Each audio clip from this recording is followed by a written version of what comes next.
At a celebratory dinner in our new house, my son raised a toast. To my wife, who is moving in here tomorrow. My daughter-in-law sat there, smiling with pure satisfaction. I smiled too. And I pressed play on my cell phone. The recording of that conversation made my daughter-in-law stand up from the table and run out.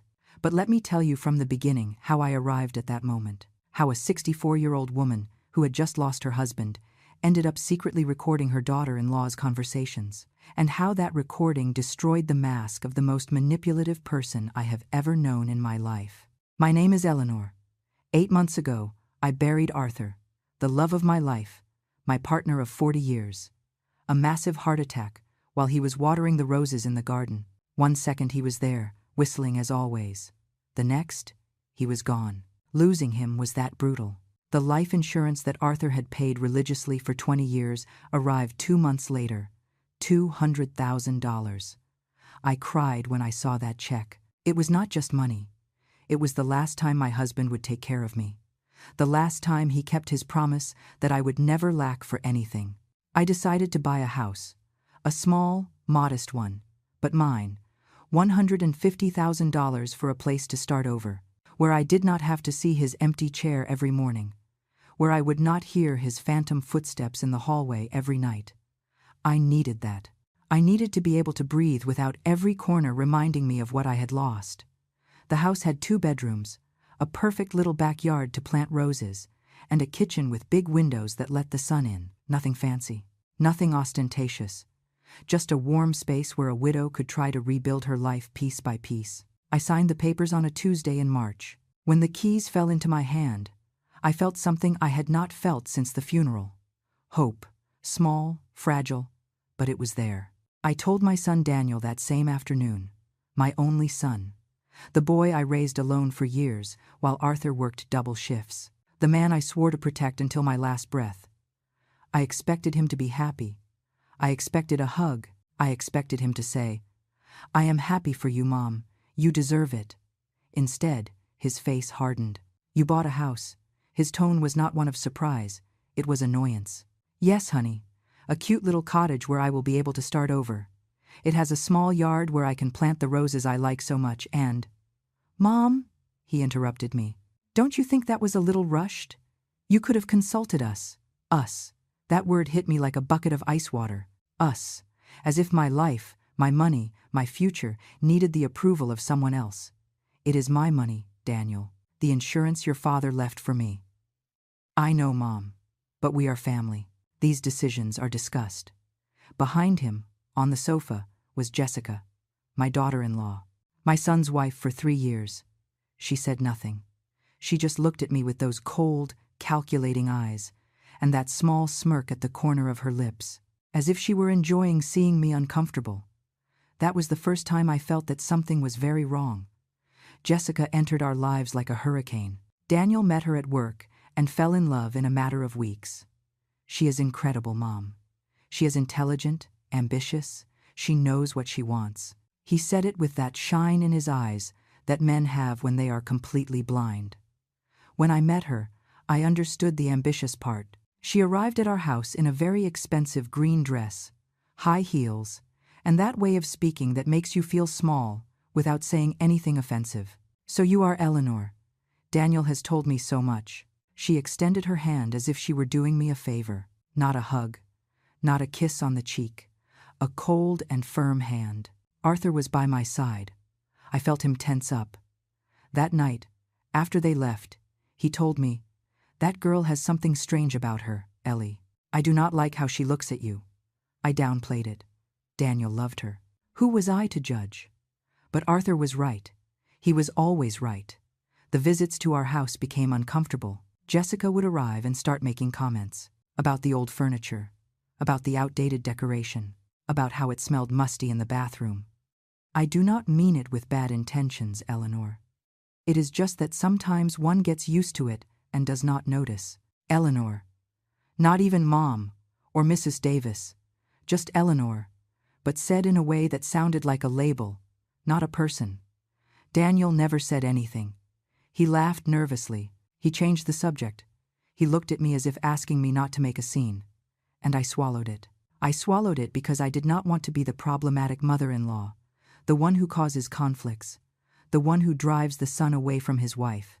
I swallowed it because I thought it would improve with time. How naive I was. When Arthur died, Jessica did not cry at the funeral. Not a single tear. She stood next to Daniel with a face of boredom, checking her cell phone every 5 minutes. At the wake, while I received condolences, devastated, she was in a corner complaining that it was hot. I do not understand why these places do not have decent air conditioning, she told a cousin of Arthur's. A week after the burial, she appeared at my house with Daniel. "Mom, we came to see how you are." Jessica scanned the living room with her gaze. She touched the furniture. Opened drawers. "This house is big for a single person. Don't you think, Eleanor?" I did not answer. "Daniel and I have been thinking. Maybe you could sell. Invest that money. Move to a smaller place, more manageable." Daniel nodded. "She is right. Mom, this is a lot for you alone." That is where it all started. The suggestions. The unsolicited advice. The visits where they inspected every corner like appraisers. And I, in my grief, in my recent widowhood, did not realize what they were doing. I did not realize that they already had a plan. When I told them that I had bought the new house, Jessica's reaction was immediate. $150,000. Her voice went up an octave. On a house. She put her hand to her chest as if she were having a heart attack. "Eleanor, did it not occur to you that you could have invested that money? Buy stocks? Put it in a retirement fund?" "It is my money, Jessica." "Yes, but it is just that. Daniel, say something. Your mother just threw away $150,000 on a property that probably needs repairs." Daniel looked at me uncomfortably. "Mom, she is just saying that maybe you could have waited. Planned better. Planned better." As if I, at 64 years old, after 40 years of marriage, did not know how to manage my own money. "It is done," I said. "I signed the papers yesterday." Jessica let out a dry laugh. "Well, I hope at least it is a good investment." She got up from the sofa. "Daniel, let's go. I have things to do." Before leaving, she turned around. "When you move, Eleanor, let us know if you need help. Although honestly, I do not know why you need 2 bedrooms living alone." She closed the door with more force than necessary. I stood there in my empty living room, feeling that something had just changed, that she had just crossed an invisible line that I did not know existed. The following weeks were a nightmare disguised as family concern. Jessica called every day. "Eleanor, have you thought about the maintenance costs? A house is a lot of work for a woman your age. Eleanor, did you check the neighborhood well? Make sure it is not dangerous. Eleanor, what if something happens to you there alone? Who is going to help you?" Each question was a drop of poison. Each call left me more anxious, more insecure. I started to question myself. Had it been a bad decision? Was I being impulsive? What if she was right? Daniel started too. "Mom, Jessica is worried about you. She says a house is a lot of responsibility. Mom, would it not be better if you lived closer to us? Just in case." "Mom, you are being very stubborn. We only want the best for you." The worst part was not what they said. It was that they said it as if they cared, as if they were really worried about my well-being. But I saw something else in Jessica's eyes. Something cold, something calculating. I decided to move as fast as possible before they convinced me that I was making a mistake. On moving day, Jessica and Daniel showed up without notice. "We came to help," Daniel said, carrying a box. Jessica entered behind him with that fake smile I already knew so well. She toured the entire house, opened doors, checked the closets, measured the rooms with her eyes. "It is okay for what you paid," she finally said. "Although that bathroom needs urgent remodeling. And the kitchen is ancient." I said nothing. I just kept unpacking. "This room is big," she pointed to the master bedroom. "Why do you want it so big if you sleep alone?" "It is my bedroom, Jessica." "Yes, sure. I am just saying there is a lot of wasted space." She peeked into the second room. "And this one? A guest room. I thought about putting my sewing studio there." "Oh, Eleanor, do you still sew? With the eyesight you must have at your age." Each comment was a small stab, nothing big enough to complain about, nothing obvious enough for Daniel to intervene. just constant little blows designed to make me feel old, useless, in the way. That night, after they left, I sat in my new living room and cried, not from sadness, from rage, from helplessness, because I did not know how to defend myself from someone who attacked with smiles. The visits became more frequent. Jessica appeared without warning. I was passing by and said, "Let me see how Eleanor is." She always brought something, a cake, flowers, a coffee, but it was never a gift. It was an excuse to enter, to inspect, to criticize. "Oh, Eleanor, you have not fixed that water stain. Eleanor, that garden needs work, it looks neglected. Eleanor, why don't you change these furniture pieces? They are very old." One day she arrived with Daniel and a woman she introduced as an interior designer. "I thought you would like a free consultation. My friend Ashley is an expert." I had not asked for any consultation. Ashley toured my house, taking notes. "It definitely needs a complete renovation. The floors, the walls, the kitchen. We are talking about $50,000 minimum. $50,000. Coincidentally, almost everything I had left from Arthur's insurance. "I do not have that money," I said firmly. Jessica sighed. "That is why I told you buying this house was a mistake, Eleanor. Now you are trapped with a property that needs money you do not have." Daniel looked at me with pity. That look hurt me more than any comment from Jessica. My own son looked at me as if I were a confused old woman who had made a bad decision. "Thanks for coming, Ashley," I said. "But I do not need renovations." Jessica laughed. "Eleanor, yes you do. This house is falling apart. It is my house, and it is fine as it is." Okay. Do not get mad. We only wanted to help, but it was not help. It was another tactic, another attempt to make me feel I had committed an unforgivable mistake. I started avoiding their calls, inventing excuses when they wanted to visit me. I needed space. I needed peace. I needed to enjoy my house without someone constantly telling me everything that was wrong with it. But Jessica did not give up easily. The calls became more insistent, the messages more frequent. "Eleanor, are you okay? You are not answering. Eleanor, Daniel is worried. Call us. Eleanor, if you do not answer, we are going to go to your house." It was exhausting, like having a shadow I could not shake off. One afternoon, I was in the garden planting roses when I heard the door open. No one had knocked. She simply walked in. "Eleanor, are you here?" Jessica appeared in the garden with Daniel behind her. "We have called you 1,000 times. Why don't you answer?" "I was busy."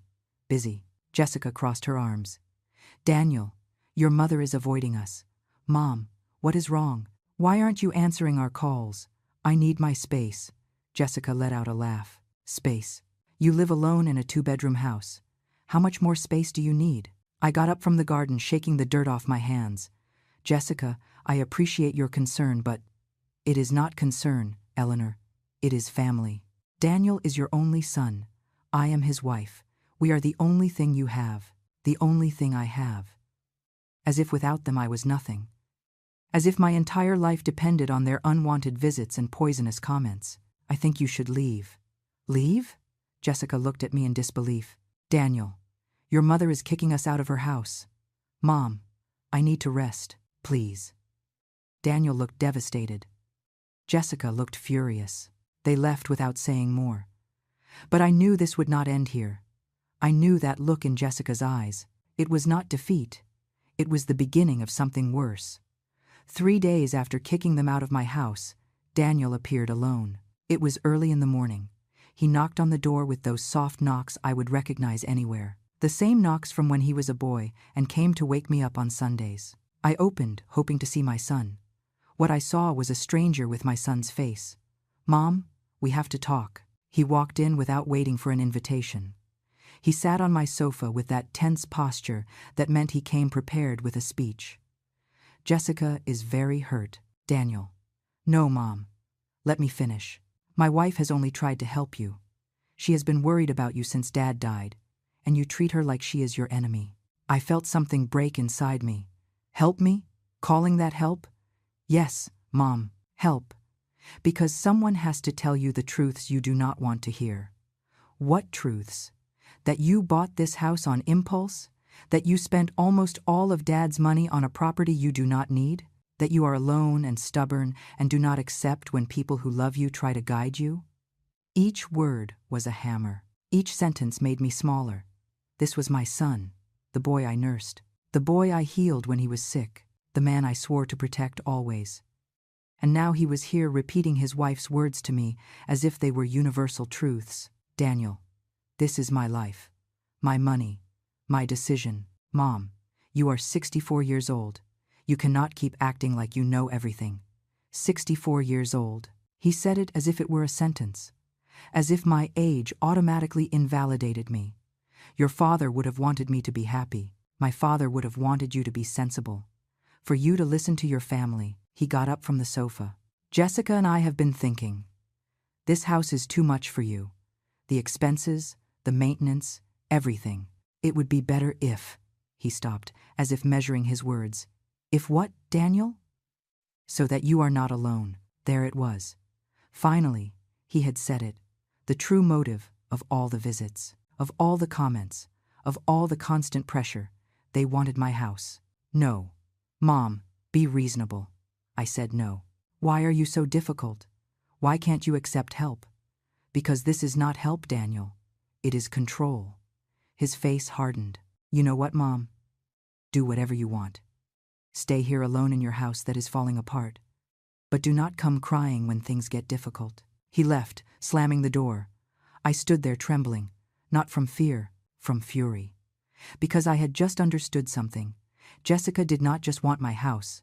She wanted me to feel so small, so incapable, so defeated, that I would hand it over voluntarily. That night I did not sleep. I tossed and turned in bed thinking about everything, about the constant calls, about the unannounced visits, about the poisoned comments, about how every interaction was designed to make me doubt myself. At 3 a.m, I made a decision. If Jessica wanted to play dirty, I was going to protect myself. The next morning I went to an electronics store. I need a small recorder, I told the salesman. For lectures, for conversations. He sold me one the size of a lighter. He showed me how to use it, how to hide the microphone, how to download the files. It is legal to record conversations where you are present, he explained, as long as it is part of the conversation. I paid in cash. I returned home with my little secret weapon. I did not know if I would use it. I did not know if I would ever need it. But something told me yes, that this was just beginning. I was not wrong. 2 days later, Jessica appeared, alone this time. She knocked on the door with that insistence I already knew. Eleanor, open up. I know you are there. I activated the recorder in my pocket before opening. Jessica, we need to talk. Really, she entered, pushing me gently.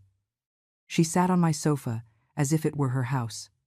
Daniel told me about your conversation, I imagine. Look, Eleanor, I know you think I am the bad guy here, but you are wrong. I only want the best for my husband.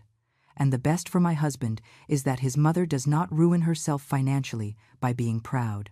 I am not ruining myself. Oh no. How much do you have left from the insurance? 10,000? 15,000? And how long do you think you are going to last with that? I did not answer. She smiled. That smile that did not reach her eyes. Exactly. That is why Daniel and I want to help you. Move in here. Share expenses. Make your life easier. I do not need you to move in here. Eleanor, I am not asking for permission. I am notifying you. Daniel is your son. He has the right to be in his mother's house. This is not my son's house. It is my house. Jessica leaned forward. Her voice lowered. It became harder. Listen to me well, old woman. You are going to accept that we move in here. Because if not, I am going to make Daniel stop talking to you. I am going to convince him that you are senile, that you need psychiatric help, that you are a danger to yourself. My heart was beating so fast I thought she would hear it. You would not dare. Oh no, I am already doing it. Why do you think Daniel spoke to you like that the other day? Because I showed him how irrational you are being, how stubborn, how impossible. She got up, smoothing her green dress. You have a week to think about it. Either we move in on good terms, or we move in after a judge declares that you cannot take care of yourself. She left, leaving the door open. I stood there, with the recorder still running in my pocket, and I knew I had made the right decision, because this woman was not going to stop. Not until she had everything she wanted. I listened to the recording 3 times that night. Her voice sounded clear, perfect. Every threat was registered. I'm going to convince him that you are senile. A judge declares that you cannot take care of yourself. I had the proof, but what good was it to me? If I showed it to Daniel now, he would say I was taking things out of context, that Jessica was just frustrated, that I had provoked her. I needed more. I needed Jessica to get so confident that she would tell the whole truth, that she would reveal her entire plan without filters. So I waited. I let her believe she had won. I let her think she had scared me. 3 days later, I sent a message to Daniel. We can talk about the move. His answer was immediate. Mom, I knew you would come to your senses. Jessica is going to be so happy. I turned off the phone feeling nauseous, but I had to do it. I had to let them believe they had won, because only then would they lower their guard. Only then would Jessica say out loud what she really planned to do with me. The meeting to plan the move was at a restaurant. Jessica insisted. So we can talk on neutral ground, Eleanor. I arrived with the recorder hidden in my jacket pocket. They were already there. Jessica in a bright red dress that screamed victory. Daniel, with that relieved smile of someone who believes his mother has finally come to reason. Mom, thanks for coming. Daniel hugged me. He smelled like the same cologne his father used. It almost made me cry. Sit down, Eleanor. Jessica pointed to the chair opposite her, as if she were the hostess, as if I were the guest. We ordered for you. I hope you like the salad. I did not like the salad. She knew it, but I said nothing. I sat down. I smiled. I acted like the defeated old woman she expected to see. Well, Jessica took out a notebook. A notebook? As if this were a business meeting. Let's talk about the details. What details? Of the move, Eleanor. Of how we are going to organize everything. She opened the notebook showing diagrams. She had drawn the floor plan of my house, with notes, with arrows, with room distributions. The master bedroom will obviously be for Daniel and me. It is the largest and has its own bathroom. You can keep the back room. It is smaller but enough for a single person. I stared at that drawing. My house, my space, already distributed without my consent. The living room needs new furniture. Yours is very old. We are going to donate it. Jessica, Eleanor, let me finish. The kitchen also needs renovation. Daniel and I are going to pay for that, because frankly cooking there in those conditions is impossible. Daniel nodded to everything, like a trained dog. Mom, she is right. If we are going to live all together, improvements have to be made. With what money? With yours, Eleanor. You still have about $50,000 from the insurance, right? That is perfectly enough to remodel the kitchen and buy decent furniture. $50,000, my last savings. What remained of Arthur's love, and she already had it counted. She already had it spent. I don't know if... Eleanor, do not be difficult. You already accepted that we move in. Now accept that things have to be done right. Her tone was no longer sweet. She was no longer pretending. It was a direct order. When do you plan to move? In 2 weeks. That way we have time to renovate before bringing our things. 2 weeks. 14 days before losing my house, my space, my life. There is another thing. Jessica closed the notebook. She leaned forward with that smile that already gave me nightmares. Daniel and I have been thinking about the future. About your future, Eleanor. My future. Yes, you are 64 years old. You are not sick now, but you never know. It would be good if you put the house in Daniel's name. You know, to avoid legal problems if something happens to you. There it was, the real plan. They didn't just want to live in my house. They wanted to own it. I am not going to do that. Mom, Daniel took my hand. It is just a precaution, to protect you. Protect me from what? From inheritance taxes, from complicated paperwork. If the house is already in my name? When you... He stopped. When I die? Don't say that, Mom. But yes, when the time comes, everything will be easier. Jessica kept smiling. Besides, Eleanor, technically Daniel has a right. He is your only son, your only heir. Why wait? Give him the house now that you can. Because it is my house? My voice came out stronger than I expected. Some people at nearby tables turned around. Lower your voice. Mom, you are making a scene. I am not going to put my house in anyone's name. Jessica stopped smiling. Her eyes turned hard as stones. Daniel, your mother is being impossible again. Mom, please, we are just trying to plan things well. Plan? Or take everything I have away from me? Nobody is taking anything away from you. God, why are you so paranoid? Jessica got up from the table. You know what, Eleanor? Do whatever you want with the house, but we are going to move in anyway. In 2 weeks we will be there. And if you do not open the door, Daniel has a legal right to enter. He is your son. He can go to his mother's house whenever he wants. She went to the bathroom, leaving me alone with Daniel. Mom, why do you make her angry? Daniel, don't you see what she is doing? She is trying to help us. Both of us. All 3 of us. She is trying to keep my house. You are paranoid. Jessica is right. Maybe you do need professional help. Those words cut me deeper than any insult. My own son suggesting I was crazy, that I needed a psychiatrist, that I couldn't trust my own judgment. Jessica returned from the bathroom. Are you done talking? Yes. Daniel stood up. Mom needs time to process everything. Sure. Jessica looked at me with that fake pity I already knew. Take your time, Eleanor. But remember, 2 weeks. We move in with your blessing or without it. They left, leaving me with the bill. I stayed there, sitting in front of that salad I hadn't touched, feeling the walls closing in around me. But the recorder in my pocket was still running. It had captured everything, every threat, every admission, every calculated word. I already had 2 conversations recorded, but it still wasn't enough. I needed Jessica to say everything, without filters, without disguises. I needed her to reveal exactly what she planned to do to me once she was living in my house. Once she had total control. So I made another risky decision. I called Jessica the next day. You are right. I am going to put the house in Daniel's name. Silence on the other end. Then laughter. Eleanor, I knew you would come to your senses, but I need help with the papers. Can you come tomorrow to explain to me how it works? Of course, I'll come at 1. Alone. So we can talk calmly, woman to woman. Perfect. Exactly what I needed. I spent the whole night preparing. I placed the recorder in a spot where it would capture everything. I rehearsed how to act, how to play the confused one, the defeated one, the old woman who had finally accepted her place. Jessica arrived on time. She carried a folder full of papers. Eleanor, I am so proud of you. You are finally making intelligent decisions. She sat on my sofa taking out documents.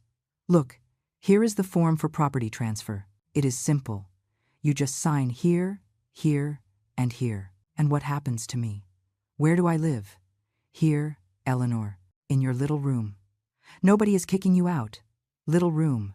She didn't even call it a bedroom anymore. But the house will belong to Daniel. Technically, yes, but you can stay as long as you want. She leaned forward with that shark smile. Well, as long as you behave. What does that mean? It means this is going to be my house, Eleanor. My rules, my space. If you want to stay, you are going to have to respect that. I understand. Truly. Jessica relaxed. She settled into the sofa as if it were already hers. Because I need you to understand something. Daniel is my husband. I am his priority, not you. If there is a conflict between what you want and what I want, he is going to choose me. Always. I know. Good. Because I am not going to tolerate you being the meddling mother-in-law who causes problems. You are going to stay in your room. You are going to cook when I ask you to. You are going to help with the cleaning. You are going to be useful, or you are going to be a nuisance. And nuisances eventually get eliminated. The recorder was capturing every word, every threat, every revelation of who she really was. Eliminated. Do not play dumb, Eleanor. If it doesn't work out with you living here, we are going to look for alternatives. A nursing home, a senior residence. There are very good places where they take care of people your age. I do not want to go to a nursing home. Then behave. Do what I tell you, and everything is going to be perfect. She smiled. Now sign these papers. I took the pen she offered me. I held it over the paper. My hand was trembling. It wasn't acting. It was pure, contained rage. Here. Yes, Eleanor. Right there. Jessica was practically salivating. I could see the victory in her eyes. Absolute triumph. I brought the pen close to the paper. The tip touched the dotted line. Then I let it drop. I can't. What? I can't sign. Not yet. I need to think about it. Jessica's face transformed. The mask of kindness fell completely. You are playing me, you stupid old woman. I just need more time. There is no more time. She got up from the sofa, furious. You know what? I have had it with you. Sick of your nonsense. Sick of your attitude. Sick of pretending I care about you. She started pacing my living room like a caged animal. From the first day I met Daniel, I knew you were going to be a problem. A clingy, needy mother-in-law who was never going to let go of her son. I never. Shut up. I am talking. She pointed her finger at me. When Arthur died, I thought, perfect.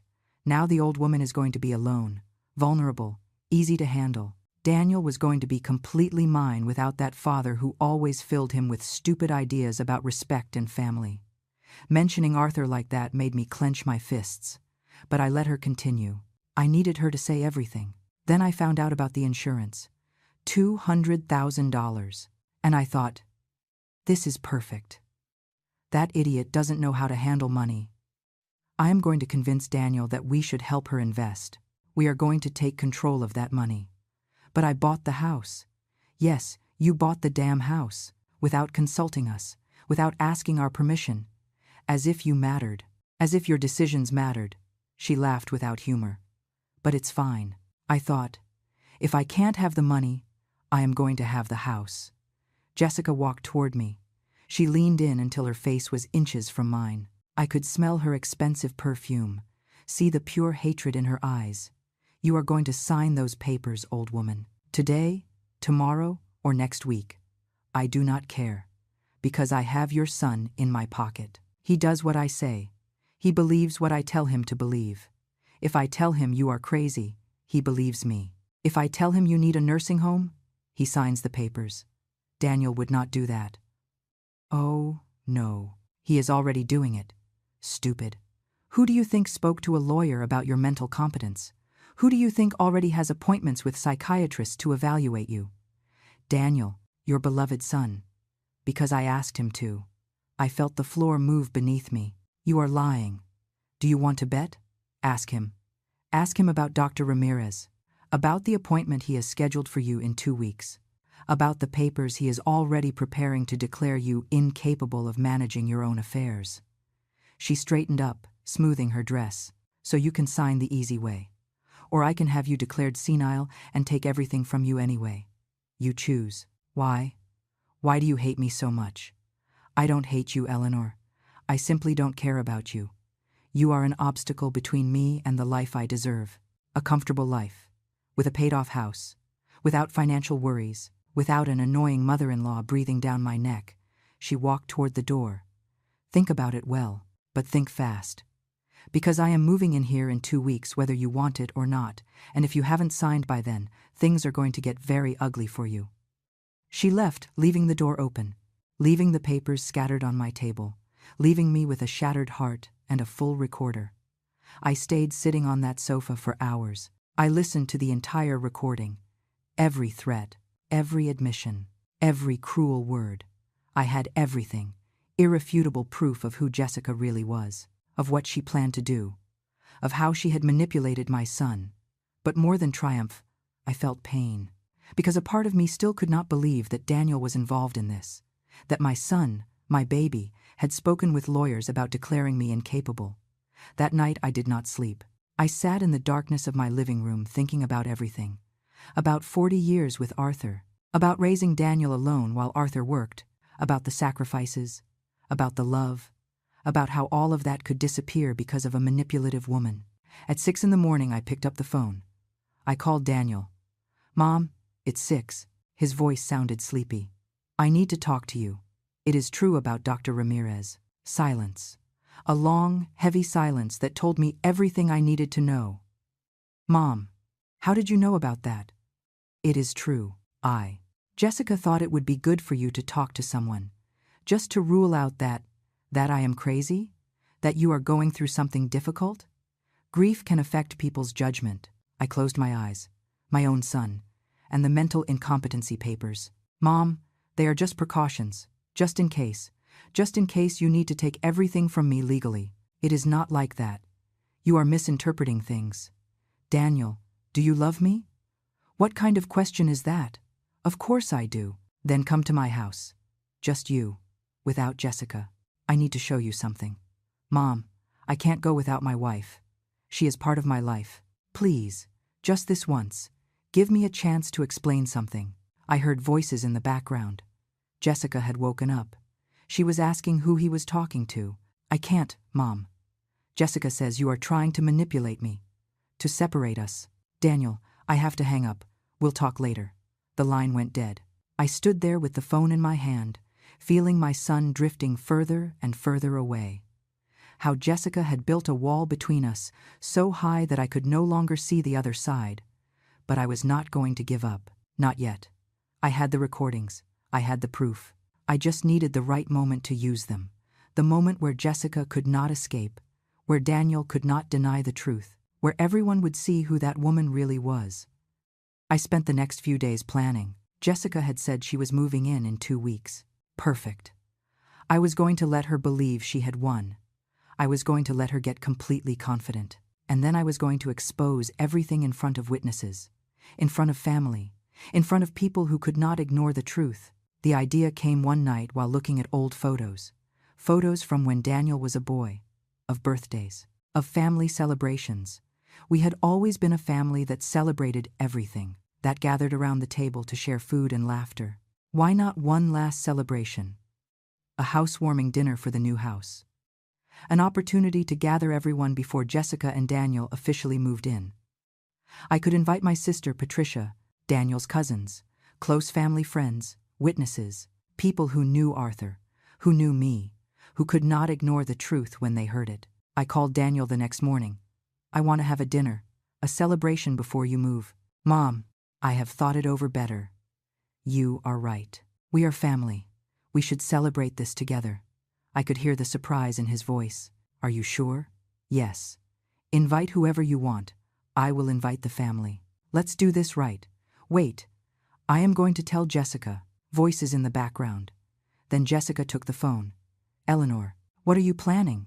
Nothing. I just want to do things right. Like you said, I don't believe you. Jessica, if we are going to live together, let's start on the right foot. A family dinner, like the ones before. Silence. I could feel her thinking, calculating. That is fine, but no drama, no scenes. Just a dinner. On Saturday. Does that sound good? Perfect. Her voice sounded triumphant. We will be there. And, Eleanor, this time you really are going to sign those papers. Whatever you say, Jessica. I hung up feeling for the first time in weeks something resembling hope. It was not victory yet. But it was a plan to recover my life, my house, my dignity. I spent the next few days preparing everything. I cleaned the house until it shined. I bought food for a beautiful dinner. I sent invitations to my sister, Patricia, to my cousins, to Arthur's closest friends. Everyone confirmed. Everyone asked if I was okay. Everyone said they would be there. I configured my phone so the recording would play with just the touch of a button. I practiced the moment again and again. The timing had to be perfect. Jessica could not escape before everyone heard. She could not invent excuses. She could not manipulate the situation. The night before the dinner, I barely slept. I checked everything 100 times. The recorder, the phone. The Bluetooth speaker I had connected so everyone could hear clearly. Everything had to work perfectly, because I would only have one chance. One single chance to show the truth. To save my house. To get my son back. Saturday dawned, sunny. As if the universe were on my side. I dressed in my best clothes. I put on makeup. I did my hair. I needed to look strong, confident. Not like the defeated old woman Jessica expected. The guests started arriving at 6. Patricia was the first. Eleanor, you look beautiful. Are you okay? Your call worried me. I am going to be fine, sister. Just trust me. The cousins arrived, the friends, all with the same look of concern, all asking if I was really okay with Daniel and his wife moving in with me. I told them yes, that everything was going to be fine, that they would understand soon. At 7 o'clock sharp, Daniel and Jessica arrived. She was wearing a spectacular green dress, perfect makeup, perfect smile, the image of the concerned and loving daughter-in-law. Eleanor, everything turned out so nice. She hugged me in front of everyone, a fake hug that made me want to vomit, but I smiled. I acted my part. The dinner went normally. Conversations, laughter, Jessica being charming with everyone, telling stories about how excited she was to move, about how much she wanted to take care of her mother-in-law. Daniel smiled proudly. My sister looked at me confused. I waited. I waited until everyone finished eating, until the room was silent, until all eyes were attentive. Then Daniel stood up with his glass. Daniel stood up with his glass of wine in his hand. Everyone stopped talking. All eyes turned toward him. My heart started beating so hard, I thought everyone would hear it. I want to make a toast, said my son with that radiant smile that broke my soul. Jessica looked at him with adoration. Or at least, that is what it seemed like. I knew the truth. Mom, I know the last few weeks have been difficult. I know there have been tensions, but I am so happy that we have finally reached an agreement. Patricia looked at me confused. I kept my expression neutral.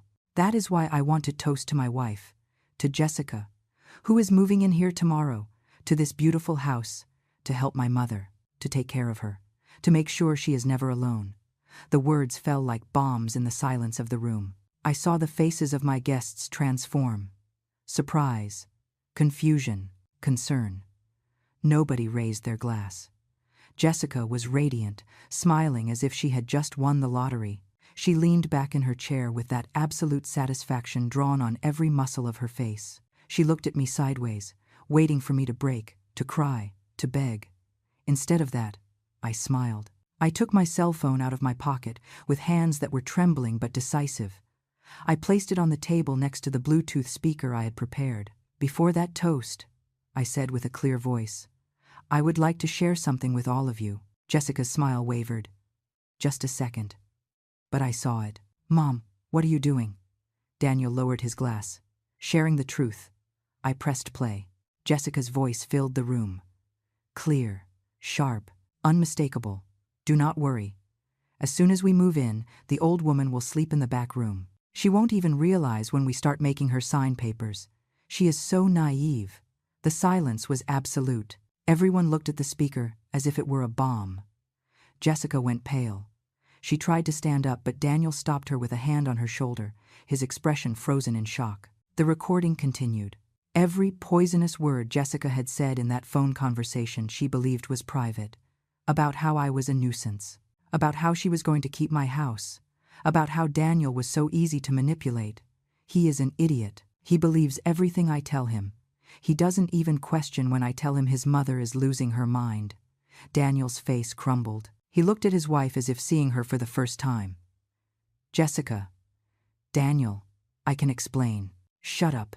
His scream made everyone jump. I had never heard my son speak like that. I stopped the recording. But it was not over. There is more, I said. My hands were no longer trembling. My voice was firm, much more. I pressed play again. This time it was the conversation in the restaurant. Jessica talking about keeping my house, about the furniture she was going to throw away, about how I was going to live in the back room, following her rules. Patricia put her hand to her mouth. The cousins looked at Jessica with horror. Arthur's friends shook their heads in disbelief. Turn it off, whispered Jessica. Please, turn it off. Why? You didn't want everyone to know your plans. I let it continue. Every threat, every insult, every revelation of her true nature. Daniel stood completely motionless. Tears ran down his face. He looked at his wife as if she were a stranger. When the part arrived where Jessica admitted convincing Daniel to seek mental incompetency papers, my sister stood up from the table. You were going to declare your mother incapable, she screamed at Daniel. You were going to take everything from her. I didn't know. She told me it was to protect her. Lies. Patricia pointed at Jessica. This viper manipulated you into betraying your own mother. Finally, I played the last recording. The conversation in my living room, where Jessica had dropped all masks, where she had admitted she didn't hate me, she simply didn't care, where she had threatened to put me in a nursing home if I didn't obey, where she had revealed she only wanted my money and my house. When it ended, the silence was deafening.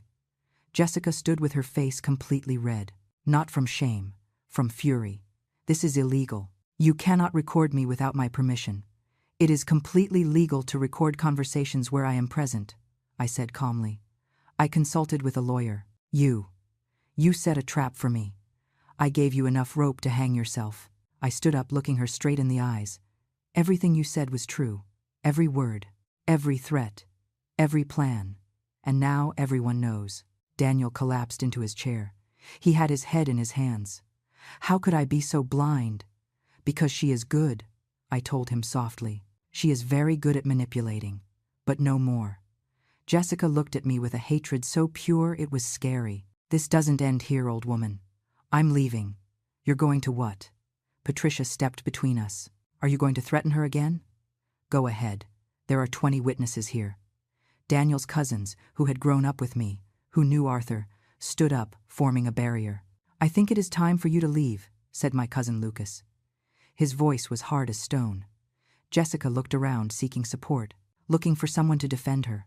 Nobody spoke. Everyone looked at her with contempt, with disgust. With the truth finally exposed. Daniel, she said with a trembling voice. Daniel, my love, you have to believe me. Those recordings are taken out of context. I never. Get out. Daniel's voice sounded broken. Destroyed. Get out of here now. But, get out. He stood up so fast his chair fell backward. I do not want to see you. I do not want to listen to you. I do not want anything from you. Jessica took a step toward him. Daniel recoiled as if she burned. It was all a lie, whispered my son. Everything, I love you. Every smile, every plan we made together. Everything was to get to this. No, Daniel, I do love you. You love my money. You love this house. You used me to get to my mother. His voice broke. You almost made me betray the woman who gave me life, who raised me, who sacrificed everything for me. You almost convinced me to take away her home, her dignity, her freedom. Tears flowed freely down his face. How could you? Jessica tried one last time. She approached him with hands extended. Daniel pushed her, not with force, just with enough firmness to make it clear he didn't want her near. If you do not leave now, I am calling the police. The voice belonged to Patricia. She had her cell phone in her hand. And I am showing them these recordings. I am sure threatening an older woman with declaring her incompetent to steal her property is some type of crime. Jessica looked at all of us, her perfect mask finally destroyed. She was no longer the charming daughter-in-law. She was a furious, exposed, defeated woman. She grabbed her purse from the chair. This is not going to stay like this. Yes, it is going to stay like this, I said. And if you try anything, these recordings go everywhere. To your job, to your family, to every person you know. She walked toward the door with stiff steps. Before leaving, she turned one last time. She looked at me with so much hatred I could almost feel it physically. You are a bitter old woman who is going to die alone, better alone than surrounded by vipers. She left, slamming the door. The sound resonated through the whole house. Nobody spoke for several seconds. Then Daniel broke. My son, my baby, collapsed to the floor crying like a child. Deep sobs that shook his whole body. I ran to him. I knelt by his side, ignoring how my knees hurt. I hugged him like when he was little and had nightmares. Mom, I am so sorry, so sorry. Shh, it's over. I almost lost you. I almost let her take everything from you. How am I going to forgive myself? You are already forgiven. I caressed his hair. You are already forgiven. He clung to me as if I were his lifebuoy in the middle of the ocean. And maybe I was, because he had been drowning in Jessica's lies without even knowing it. Patricia approached. She put her hand on my shoulder. The others formed a circle around us. Family. True family. The one that holds you when you fall. The one that tells you the truth even if it hurts. The one that doesn't abandon you even if you make mistakes. "We are going to help you with the divorce," said Lucas. "I know an excellent lawyer. And we are going to make sure that woman keeps nothing," added Patricia. "Nothing of yours, Daniel, and definitely nothing of Eleanor's." My son kept crying in my arms, but now there was something else besides the pain. There was relief, as if he could finally breathe after being underwater for years. "How did you know?" he asked, wiping his face. "How did you know you had to record her?" "Because your father taught me something," I told him. "He taught me that when someone shows you who they really are, believe them the first time." "She showed me who she was from the beginning," he whispered, "and I didn't want to see it. Love blinds us sometimes, but now you see clearly." I helped him stand up. My knees protested, but I didn't care. "And now what?" he asked, looking around the room full of people who truly loved him. "Now," I said, smiling for the first time in weeks with true joy, "now we live. You get divorced. I enjoy my house. And we both learn from this. I don't know if I can learn from something so—" "You learned that your mother is sharper than you thought," interrupted Patricia, making everyone laugh. Even Daniel cracked a small smile. "That is certainly true." The tension in the room began to dissolve. Someone suggested finishing dinner. Another proposed a real toast, a true one. Patricia raised her glass. "To Eleanor, to her bravery, for defending herself when many would have let her win." "To Eleanor," repeated everyone. The glasses clinked. The sound was like music, like freedom, like justice. Daniel hugged me tight. "I love you, Mom, and I am going to spend the rest of my life making this up to you. Just love me. Just be my son. That is enough." That night, after everyone left, I sat alone in my living room, in my house, my space that I had defended tooth and nail. I looked at Arthur's photo on the mantel. That smile I knew so well. Those eyes that always made me feel safe. "I did it, my love," I whispered. "I protected what we built together." I felt like he would have answered me, that he would be proud, that from wherever he was smiling. The following days were a whirlwind. Daniel moved to a hotel that same night. He didn't want to return to the apartment he shared with Jessica. He couldn't stand being in the same space where she had planned my destruction. "I need to process everything, Mom," he told me over the phone the next morning. His voice sounded tired, broken. "I need to understand how I was such an idiot." "You weren't an idiot. You were a man in love with a lie." The pain in his voice broke my heart. But it was a necessary pain. The kind of pain that cleanses, that purifies, that allows you to heal correctly instead of just covering the wound. Patricia practically moved in with me during those days. "I am not leaving you alone," she said, bringing her suitcase, "just in case that crazy woman tries something." But Jessica didn't try anything, at least not directly. The messages started on the second day, first to Daniel's phone, then to mine. "Daniel, please, let's talk. We can fix this. Eleanor, the recordings don't show everything. Let me explain. Daniel, I love you. I made mistakes, but we can overcome them. Eleanor, I am sorry. I was stressed. I didn't mean it seriously." We deleted them all without answering. Then came the calls, dozens of them, at all hours. Daniel blocked her number. I did the same. Then she appeared at Daniel's hotel. The manager had to remove her. She was screaming in the lobby that her husband had abandoned her, that I had manipulated him, that we were a family and we had to talk. The police almost arrested her for disturbing the peace. That night, Daniel came to my house trembling. "She is losing control," he said, sitting on my sofa. I had never seen her like this, because she had never lost before, I explained. People like Jessica do not know how to handle defeat. They cannot accept that their plan failed. "Do you think she is dangerous?" "I think she is unpredictable, and that is worse." I hired a security system the next day. Cameras at the door, sensors on the windows, an alarm connected directly to the police. I wasn't going to take risks, not after everything I had fought for. Daniel's lawyer, recommended by Lucas, was a serious man named Robert. He listened to the full recordings without interrupting. When they finished, he whistled softly. "This is gold. With this, she keeps nothing in the divorce." "I do not want anything from her," said Daniel. "I just want her to disappear from our lives." "She is going to fight," warned Robert. She is going to try to get money. She is going to say she deserves compensation. She is going to invent stories. Let her invent them. We have the truth. The divorce papers were filed a week later. Jessica's reaction was explosive. She hired the most expensive lawyer she could find, a guy named Jeremiah who had a reputation for being ruthless. The first hearing was a circus. Jeremiah argued that Daniel had abandoned his wife without cause, that Jessica was a devoted woman who only wanted to care for her mother-in-law, that the recordings were taken out of context. Robert destroyed him. He played the full recordings in front of the judge. Every word, every threat, every admission. The judge, an older woman named Judge Sullivan, listened to everything with an increasingly severe expression. When it finished, she looked at Jessica with something close to disgust. "Ma'am, do you have anything to say in your defense?" Jessica stood up. She had cried during the entire playback. Perfect tears that didn't ruin her makeup. "Your Honor, those conversations were in moments of stress. I was frustrated. I said things I didn't feel." "You are saying you didn't plan to keep your mother-in-law's house?" "I only wanted to help. I wanted us to live together as a family. Help by convincing her husband to declare his mother incompetent?" The judge's voice was hard as steel. "Help by threatening her with a nursing home if she didn't obey your orders?" "I never." "There are recordings, ma'am. Recordings where you yourself admit everything."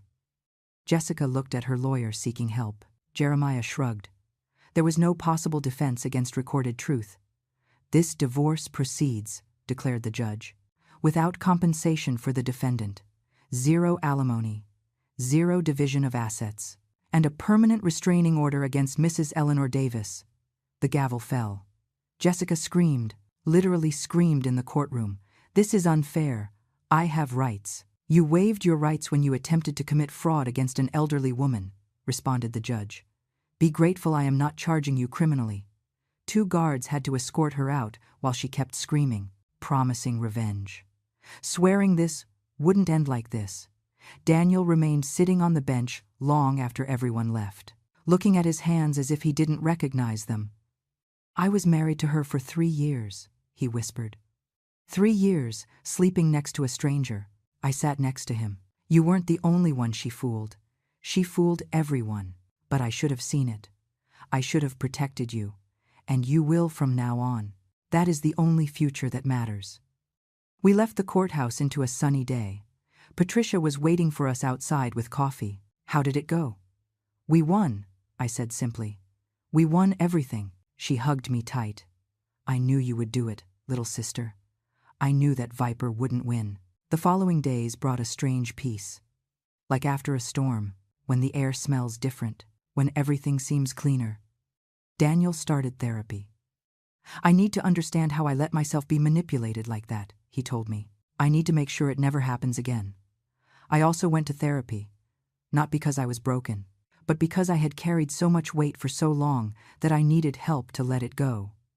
My therapist, a kind woman named Dr. Evans, told me something I will never forget. "Eleanor, what you did was extraordinary. You didn't just defend yourself. You defended yourself strategically. With intelligence, with patience. That requires immense strength. I didn't feel strong. I felt terrified. Courage is not the absence of fear. It is acting despite the fear." She was right.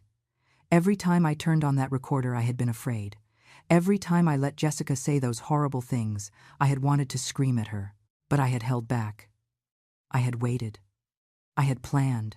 Jessica tried one last desperate move. She contacted a local journalist. She told a story about a cruel mother-in-law who had destroyed her marriage, about how she had been recorded illegally, about how her husband had abandoned her due to family pressures. The journalist, to his credit, did his homework. He contacted us to hear our side. We showed him the full recordings. We explained the context. We showed him the divorce documents. His article came out a week later. It was not what Jessica expected. "Woman attempts to defraud elderly mother-in-law. Exposed in recordings." The article detailed everything. The threats, the manipulation, the plans to keep my house. Jessica became toxic overnight. She lost her job. Her friends abandoned her. Her family, when they heard the recordings, distanced themselves. She tried to blame me. She posted on social media about how I had ruined her life, but nobody believed her. The recordings were too clear. The truth was too obvious. Eventually, she moved to another city. Daniel told me he had heard she lived with her mother, that she had to start from scratch. "Do you feel pity for her?" I asked him. "No," he answered without hesitation. "I feel pity for me, for the time I lost, for almost losing my mother. But for her, no, she made her choices." He was right. Jessica had chosen the path of manipulation, of deceit, of cruelty, and she had paid the consequences. Meanwhile, my life began to bloom in ways I didn't expect. The roses I had planted in the garden started to grow, small green buds that promised beautiful flowers. My sewing workshop in the second room became my refuge. I made quilts, clothes for the granddaughters I would someday have. I sewed while listening to music Arthur loved. Daniel started visiting me regularly, not out of obligation, not because he felt guilt, but because he wanted to. We drank coffee in the garden on Sundays. We talked about everything, about his job, about his dreams, about his healing. "I met someone," he told me one afternoon. 6 months had passed since the divorce. My heart tensed. "Yes, it isn't romantic. I am not ready for that yet. She is a friend. From the therapy group." "What is she like?" "She is real. That is the best I can say. She is genuine. There are no masks. There are no games." I smiled. "That sounds perfect." "She reminds me of you," he said, taking my hand. "She reminds me that good women exist, that not all are like Jessica. They never were, my love. You just had bad luck once. Once was enough." We sat in comfortable silence, the kind of silence that only exists between people who know each other deeply, who love each other unconditionally. Patricia organized a party to celebrate the first anniversary of my move, a full year in my house, a year defending it, a year of victory. She invited everyone who had been at that dinner, the cousins, Arthur's friends, all the people who had supported me when I needed it. "A toast," she said, raising her glass. "To my sister, to the bravest woman I know, to Eleanor," everyone repeated. The glasses clinked. The laughter filled my living room. My house, my space that I had fought so hard to protect. That night, after everyone left, I sat in my garden. The stars shone above. The roses perfumed the air. I could hear the crickets singing. I closed my eyes and thought about the whole journey, from Arthur's funeral to this moment, from the broken widow to the woman who had exposed her enemy. It had been painful. It had been terrifying, but it had been worth it. "We did it, Arthur," I whispered to the wind. "We protected our home," and I felt his presence, not in a ghostly or mystical way, but in the way the people we love are always present, in the memories, in the lessons they left us, in the strength they gave us to face what was coming. Autumn arrived, painting my garden in warm colors. The roses I had planted bloomed completely. Red, pink, yellow. Every morning I went out to water them, feeling a peace I hadn't known in years. Daniel healed slowly. I saw it in his eyes, in how his smile started reaching his eyes again, in how he spoke of the future without that crushing weight of betrayal. My therapist says, "I am progressing," he told me one afternoon while we drank tea in my kitchen. She says, "I have moved from denial to acceptance." And how does that feel? Liberating and terrifying, because now I have to rebuild who I am without her, without that version of me that was the manipulated husband. "You were more than that, Daniel. You were always more than that. But I lost so much time being that person. You didn't lose it. You invested it in learning, in growing, in becoming the man you are now." He took my hand across the table, his eyes filled with tears. "Thank you for not giving up on me, for fighting when I couldn't see why you should fight. You are my son. I would fight against the whole world for you. You almost had to," he laughed sadly. "I almost had to fight against you too, but we didn't get there. And that is what matters." Life began to establish a new normal, a quiet routine that filled me instead of emptying me. On Mondays I sewed. On Tuesdays Patricia came for lunch. On Wednesdays I went to the market. On Thursdays I visited Dr. Evans, my therapist. On Fridays Daniel came for dinner. The weekends were mine. To read, to garden, to simply exist without having to prove anything to anyone. One afternoon in October, while pruning my roses, I heard someone knock on the door. I wasn't expecting visitors. My first instinct was alarm. Jessica? But 8 months had passed. The restraining order was still in effect. I looked through the peephole. It was a young woman I didn't know. I opened, leaving the chain on. Yes, Mrs. Davis? Her voice was soft, shy. Yes. My name is Ashley. I am. I was a friend of Jessica. My body tensed. If you came to defend her. No, I am not coming for that, she rushed to say. I come to apologize. I didn't expect that. I took off the chain and opened the door completely. Apologize. Yes. I was the interior designer, the one she brought to your house to pressure you about renovations. I remembered her. The woman who had estimated $50,000 in repairs that my house didn't need. I remember you. I knew what she was doing. Jessica asked me to exaggerate the costs, to make her house sound like it was falling apart. I leaned against the doorframe. Why are you telling me this now? Because after everything came out, I couldn't sleep. I still can't. I was part of her plan to deceive you, to scare you and make you feel you had made a mistake buying this house. Ashley had tears in her eyes. My grandmother went through something similar. A niece tried to take her house, and I swore I would never let something like that happen to another elderly person. But I did it. I did it to you. Jessica paid you. No. We were friends, or so I thought.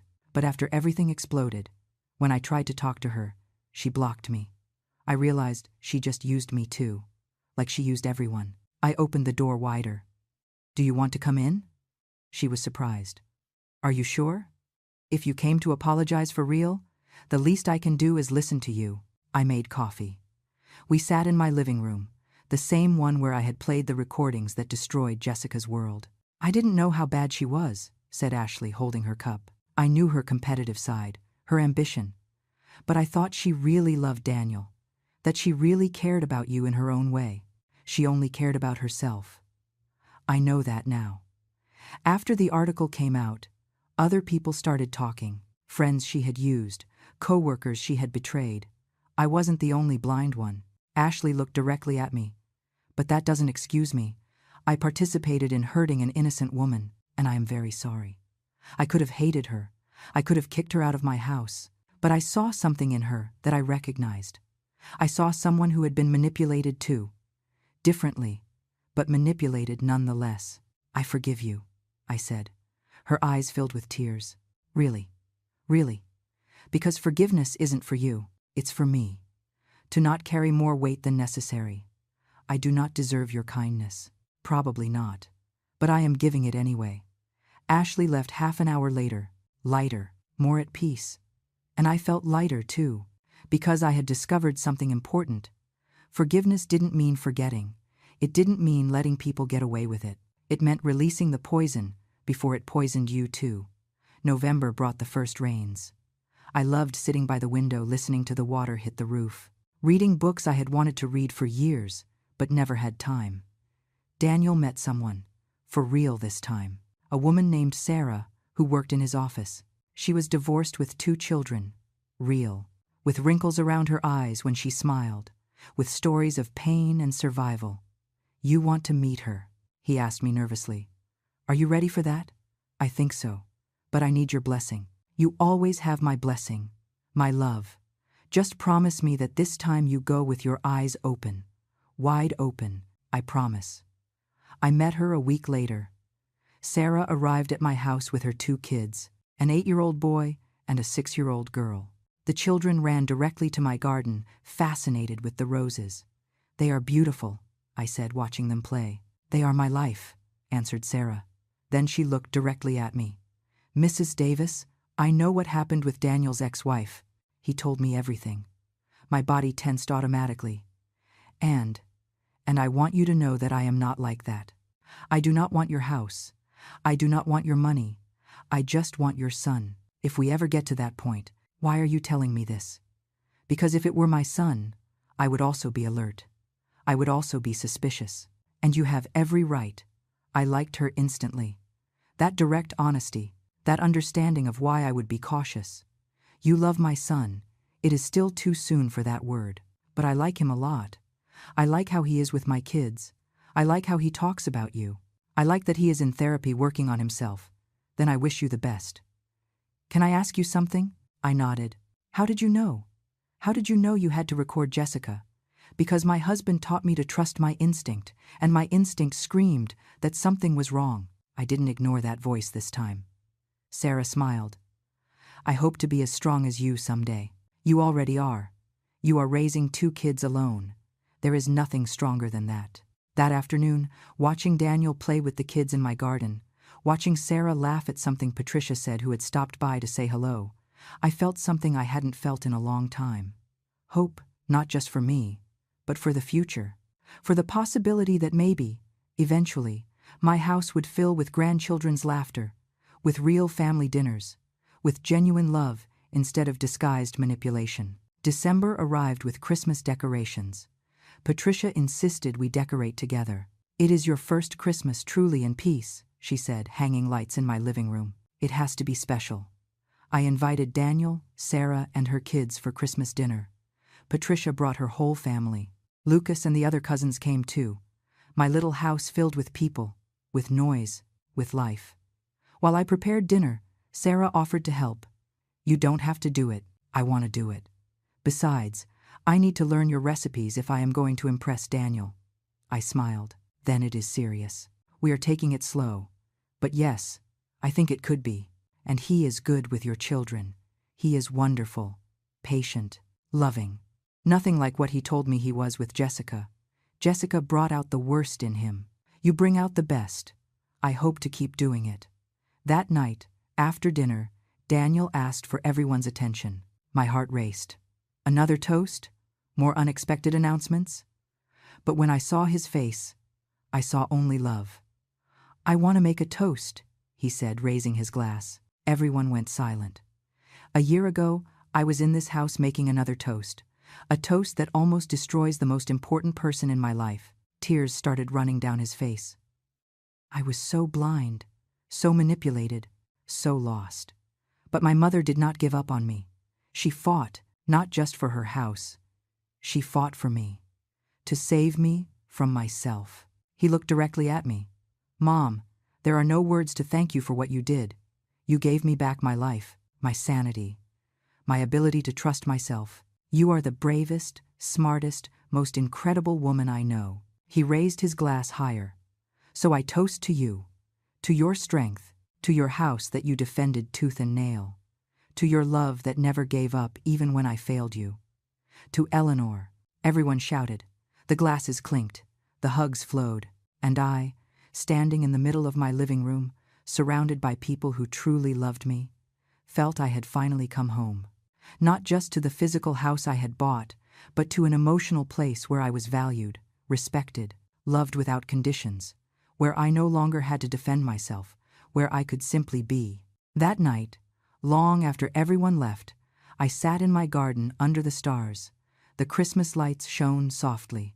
The roses slept in the winter cold, waiting for spring to bloom again. I thought about everything that had happened, about Arthur, about Jessica, about the recordings, about the revelation scene, about the divorce, about the healing. Thank you, I whispered to the universe. To Arthur, to myself. Thank you for the strength to fight. Thank you for the intelligence to win. Thank you for this life I built from the ashes. The wind blew gently, like an answer, like a blessing, like a promise that the best was still to come. Spring arrived, transforming my garden into a paradise of colors. The roses exploded in flowers more beautiful than ever, as if they knew they were finally in a place where they could grow without fear. I was blooming too. I had lost that constant weight in my chest, that anxiety that woke me up at 3 a.m, that feeling of being under permanent attack. For the first time since Arthur's death, I felt complete. Not happy in the naive way I had been before, but happy in a deeper way, wiser, earned through fire. Daniel and Sarah got serious. He spent weekends with her and the kids. He told me stories about parks and movies and homemade dinners. It is so different, Mom, he told me one afternoon. With Jessica, everything was acting. expensive restaurants, brand name clothes, appearances. With Sarah, it is real. It is pizza on the living room floor watching cartoons. It is helping with homework. It is real life. That is real love, I told him. The kind that lasts. A year and a half after that revelation dinner, Daniel arrived at my house with a small box in his hand. I am going to ask her to marry me. My first instinct was panic, but I pushed it down. Are you sure? Surer than of anything in my life. I have been in therapy. I have worked on myself. I have learned the signs of manipulation. And Mom, she is not like that. She is genuine. She is honest. She is real. And her children. I love them as if they were mine. I want to be their stepfather. I want to give them the family they deserve. I hugged him tight. Then you have my blessing. Completely. Do you want to see the ring? He opened it, showing me a simple but beautiful ring. Not ostentatious. Not the type Jessica would have demanded. But delicate and meaningful. It is perfect. It belonged to Sarah's grandmother. Her mom gave it to me when I asked for permission. She said her grandmother would have wanted someone who loves truly to wear it. The proposal was in my garden. Daniel asked me to organize it here, because this place represents a new beginning. Overcoming. Love that survives anything. We decorated with lights and flowers. Patricia prepared snacks. Sarah's children were so excited, they almost ruined the surprise 3 times. When Sarah arrived, the children led her to the garden blindfolded. Daniel was waiting, trembling with nerves. When she took off the blindfold and saw the scene, the tears started immediately. Daniel knelt down. Sarah, when I met Jessica, I thought I knew what love was. But I was wrong. Love is not control. It is not manipulation. It is not making someone feel small. He took her hand. Love is what I feel when I am with you. Safety, peace, genuine joy. You are my partner, my equal, my best friend. The kids were screaming excitedly. Would you marry me? Would you let me be part of your family? Would you give me the chance to love you correctly for the rest of my life? Yes. Sarah was crying and laughing at the same time. Yes, yes, 1,000 times yes. The ring slid on perfectly. The kids ran to hug them. We all applauded, and I, standing next to Patricia, felt my heart could explode with happiness. Your brother found a good one, whispered Patricia. He found the right one, I corrected. There is a difference. The wedding was 6 months later. Small, intimate. In a garden that reminded me of mine, Sarah wore a simple and elegant ivory dress. The kids were ring bearer and flower girl. Daniel cried when he saw her walk toward him. I cried too, but they were tears of pure joy. Without the weight of worry, without the fear that this was another lie. At the reception, Daniel asked me to dance. Do you remember when we danced at my first wedding? He asked while we moved slowly. I remember. I was so blinded that day, so convinced I had found the perfect love. But now you did find it, thanks to you. If you hadn't fought, if you had let me lose myself in that toxic relationship, I never would have arrived here. You arrived here because you did the work, because you healed, because you learned, but you started the process. You saved me. I hugged him while we danced, and I would do it again, 1,000 times. Sarah turned out to be exactly what she had seemed, without hidden agendas, without secret plans, just a good woman who loved my son and wanted to build a family. Sundays became a tradition. The whole family came to my house for lunch. The kids played in my garden. Sarah and I cooked together. Daniel and the cousins watched football. Patricia brought dessert and neighborhood gossip. It was noisy. It was chaotic. It was perfect. One Sunday, while we were washing dishes, Sarah told me something I will never forget. Thank you for accepting me. I know it must be hard after what happened. It is not hard when someone is genuine. I heard the recordings.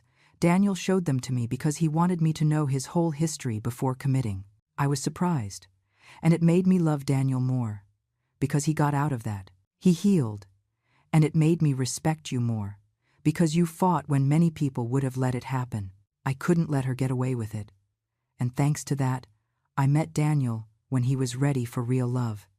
If he were still with her, we never would have had this opportunity. 2 years after that revelation dinner, I received a letter. The sender froze my blood. Jessica, my first instinct was to throw it away, but curiosity won. I opened it with trembling hands. Eleanor, I do not expect you to read this. I do not expect your forgiveness. I just need to tell you that you were right. About everything. I was manipulative. I was cruel. I was greedy. I lost everything because of my own fault. I lost Daniel. I lost my career. I lost my friendships. I lost my reputation. And I deserved it. I am not writing this seeking pity. I am writing because I have been in therapy for a year and a half, working on why I am like this, where this need to control and take comes from. And I have learned things about myself that shame me. But I have also learned that change is possible. I do not expect you to believe me. I ask nothing of you. I just wanted you to know that I am sorry. Truly. I am sorry for every horrible thing I said, every plan I made, every pain I caused. I am sorry for trying to take from you what your husband left you with love. I am sorry for manipulating your son. I am sorry for being the reason you will probably never completely trust another daughter-in-law. I hope you are happy in your house.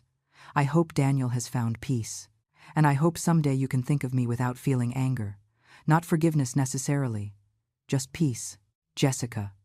I read the letter 3 times. I felt so many things. Residual rage. Sadness for the lost time. But also something unexpected. Relief. Because Jessica was finally facing her demons. She was finally taking responsibility. It didn't mean I forgave her. It didn't mean I wanted to see her again. But it meant I could close that chapter completely. I showed the letter to Daniel. He read it without expression. Then he folded it carefully. "What do you think?" I asked him. "I think it is too late. And exactly on time. I do not understand. Too late to change what happened. Too late to have a place in my life. But exactly on time for her own healing. And that is fine. She can heal. She just has to do it far away from us. Will you ever be able to forgive her? I do not know. But I don't hate her anymore. And that is enough for now." I burned the letter in my fireplace that night, not with rage, but as a ritual of closure. The ashes rose up the chimney, taking the last vestiges of that dark chapter. The following years brought more joys. Sarah had a baby, a girl they named Mary, after Arthur, Mario. When I held her for the first time, I cried. "It is the first time I hold one of my grandchildren," I told Daniel. "It won't be the last," he promised. And it wasn't. 2 years later, another baby arrived, a boy they named Arthur, my house filled with childish laughter, with scattered toys, with drawings on my refrigerator, with small handprints in my garden, exactly as I had always dreamed. Patricia got sick when I was 70, aggressive cancer that didn't respond to treatment. I spent her last months by her side. "Do not be sad," she told me one afternoon near the end. "We had a beautiful life. I am not ready to lose you. Nobody is ever ready. But you are going to be fine. You are the strongest woman I know. Only because you taught me. No, little sister. You always were. You just needed a reason to show it." She died in peace, surrounded by family. And although it broke my heart, I also felt grateful. Grateful for every moment we had. For her support when I faced Jessica. For her unconditional love. At her funeral, I told the story. Not all the details, but the essence. How Patricia had been by my side when I almost lost everything. How she had given me strength when I felt weak. How she had been more than my sister. She had been my rock. She taught me that family defends itself. I said that true love fights. That it is never too late to be brave. I saw Daniel in the audience crying, Sarah holding his hand. The kids, now teenagers, listening attentively. Little Mary in her mother's arms. Arthur, the baby who was now 3 years old. 4 generations. All because I had refused to give up. All because I had fought for what was mine. Now I am 72 years old. My garden is more beautiful than ever. My roses win awards in local competitions. My house is full of family photos, of happy memories, of real love. Daniel and Sarah live nearby.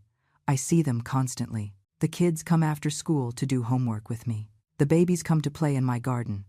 Sometimes, when I am alone, I think about that night. About Daniel's toast. About pressing play. About seeing Jessica's face when her world collapsed. I do not feel guilt. I do not feel regret. I feel pride, because I defended myself, because I protected what was mine, because I refused to be the victim she wanted me to be. And I feel gratitude for Arthur, who left me the means to buy this house, for Patricia, who gave me strength when I needed it, for Daniel, who eventually woke up and came back to me, for Sarah, who gave me the family I always dreamed of, for every person who stood by my side when I needed it. This house is no longer just bricks and cement. It is a testament, a reminder that it is never too late to fight, that age does not make you weak, that cunning defeats cruelty, that true love always finds its way. Every time I water my roses, I remember. Every time I cook in my kitchen, I celebrate. Every time I sit in my living room, I breathe peace, because this is mine. I earned it, I defended it, and nobody is ever going to take it away from me. Last night, the grandkids stayed over. Mary, now 6 years old, asked me, "Grandma, why do you love this house so much?" Because I had to fight for it, my love. Fight with whom? With someone who wanted to take it from me. And you won. Yes, my darling, I won. Because you are strong, because I had to be. I tucked her into the guest room, the same one Jessica wanted to be my room, where she planned to relegate me. Now it is a space full of toys and laughter, a constant reminder that good things come after battles. I sat in my living room that night, on the same sofa where I once heard threats, where I once felt fear, where I once thought I could lose everything, and I smiled. Because I didn't lose anything. I won everything. I won my dignity. I won my peace. I won my family back. I won my life. Outside, the moon shone over my garden. The roses slept waiting for dawn. The house creaked with those familiar sounds of homes that have been loved. And I, Eleanor, widow of Arthur, mother of Daniel, grandmother of 4, defender of my own destiny, was finally home. Not just in the physical place, but in the deepest sense of the word, in peace, in triumph, in love. After years of pain, manipulation, and battle, I was finally exactly where I belonged, in my house, in my garden, in my life, and nobody, ever again, was going to take it away from me.